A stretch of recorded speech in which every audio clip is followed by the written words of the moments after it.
Les services de secours israéliens se précipitent en masse sur le lieu de l'attaque. Un immeuble résidentiel de 7 étages à Haïfa a été touché par un impact direct de missiles iraniens. Les dégâts sont importants et des blessés se sont retrouvés coincés sous les décombres dans les étages inférieurs. Nous avons une personne grièvement blessée ainsi que 4 autres légèrement blessés. Les dommages sont considérables. D'après ce que j'ai observé, il s'agit d'un impact direct de missile. Pas d'une bombe à sous-munitions, mais un missile classique en provenance d'Iran. Et il y a énormément de dégâts. Une frappe iranienne a également atteint la zone industrielle de Neot Hovav dans la région de Beersheba. Le ministre israélien de la Défense menace de paralyser le pouvoir iranien.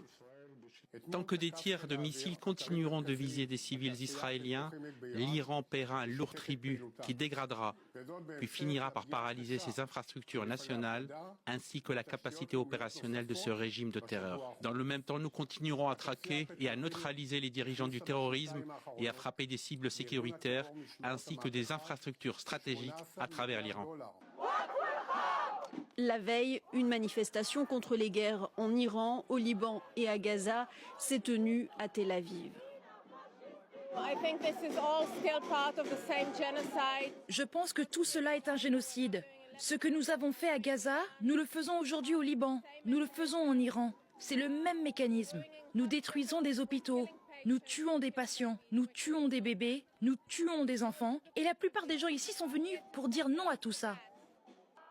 Les protestataires estiment que le mouvement anti-guerre grandit à travers le pays. Ils étaient plus d'1 millier contre 400 le week-end dernier.